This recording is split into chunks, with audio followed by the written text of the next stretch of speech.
Bine ai venit! Are planuri mari cu tine. Au! Deci stai puțin, stai puțin. Dar ce pregătită ești de vară? Deci stai puțin. Ce să mai stăm, că nu mai stăm. Deci, dragă Iuliana, Bine ai venit. ai crescut sub ochii mei. Nu știu, da, exact. Și halul ăsta ai ajuns de bine. Așa ceva. Bine ai venit. Cum poți să arăți Arăți halul foarte ăsta? bine. Mulțumesc. Și voi arătați foarte bine. Tu pentru ce mai faci pregătiri? Că ești perfectă. Trebuie să avem grijă de noi tot timpul. Da? Da. Nu doar așa acum înainte de vacanță puțin. Vreau să spun că înainte de vară mă pregătesc mai mult decât de obicei, pentru că știi cum e, femeile trebuie să treacă proba costumului de baie. Aia, vezi? Cele care poartă. Cele care... Mă rog. Celelalte? Nu. Dar celelalte? La nudiști și acolo... Nu, eu nu merg la mare, nu. Leșină toți. În vacanță, acum mă pregătesc să merg la Nicoleta, pentru că Nicoleta stă în Croația cam 3 luni pe an, pe toată perioada verii. Pe barcă? Pe barcă, da, pe barcă, cu copiii, cu toți copiii, cu Jolt. Și pot să spun că e o tradiție în fiecare an să merg în Croația și să stau cu ea și cu cei mici. Doar o săptămână? Doar o săptămână. Ai toate condițiile, e super confortabil, adică ce avantajul este că poți să te plimbi cu casa, dacă pot să spun așa, și e chiar frumos. Mai ales că mie îmi place marea foarte tare. Cei mergem și la restaurant, dar Nicoleta preferă să le gătească copiilor chiar acolo pe barcă. Le gătește ea? Da. Face Nicoleta foarte multă mâncare.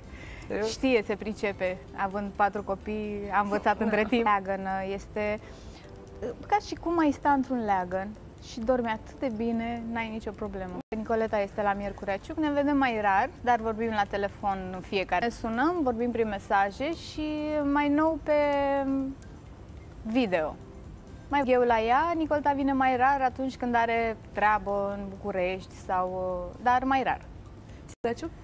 Nu pot să spun că în București făceam mult mai multe lucruri decât face în Miercurea Ciuc.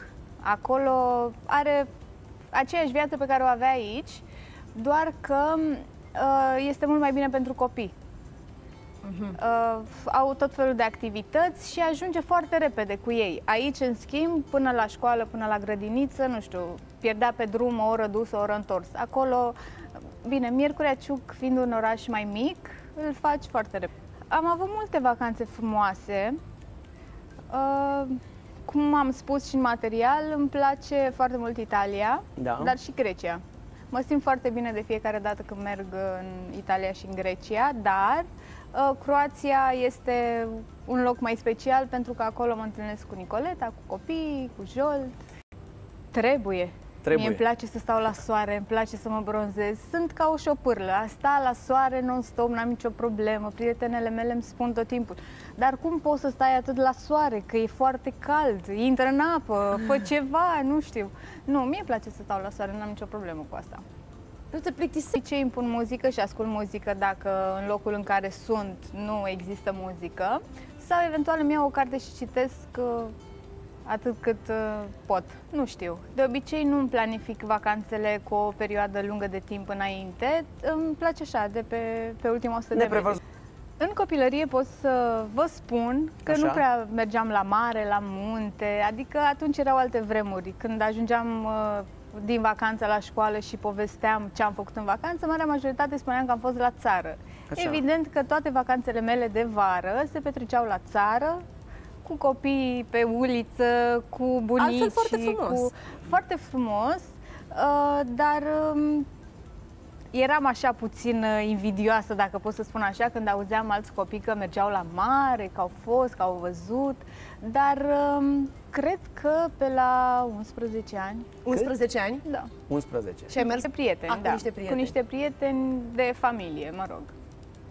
Dar a fost așa, wow, când am văzut pentru prima dată marea și la o vârstă destul de înaintată. Alți copii la 11 ani deja erau sătui de mare, dar a fost frumos. Și la țară îmi plăcea să stau, să mă juc, să alerg, dar nu cred că mergeam. Nu mergeai la gârlă? Nu cred, nu. Deci mai ales că eu... Da, nu mergeam la tratamente în perioada aia și nu aveam cum să merg la gârlă să mi arăt fizicul. Dar era frumos. erau amintiri frumoase. Nimeni nu și-ar fi imaginat. Copil, anii trec. Ai început ca asta ta, mămică, ca să vezi și tu ce bine. Păi, toate lucrurile astea se întâmplă atunci când vrea Dumnezeu.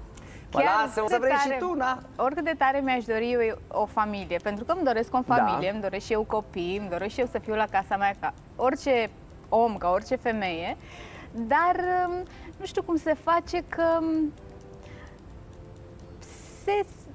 unii bărbați sau bărbații pe care i-am întâlnit eu au fost speriați de gândul ăsta sau poate nu erau pregătiți sau... Dar sunt convinsă că la un moment dat o să iasă soarele și pe soare, dar nu știu ce. Vezi că am făcut presiuni. Dacă dorește asta, o să se întâmple. Absolut. Dacă nu, nu. Corect. Eu aștept să mă mărit, aștept să fac momentul respectiv. Adică o să vin cu vești bune, să spun că m-am mărit sau că o să fac un copil, dar... Ce se întâmplă? Vara e o perioadă bună, înțelegi, Tită? O să treci Croația, Italia, Madagascar, ce vrei tu? Mergi la sigur. Mergi la sigur, n-ai treabă. Ajută. Sper să aveți gura urită, să fiu și eu norocoasă. Mulțumim foarte mult, Iuliana, vacanță frumoasă. Salut și pe Nicoleta din partea noastră și pe amicii. Sigur, vă pupăm, vă pup. Oameni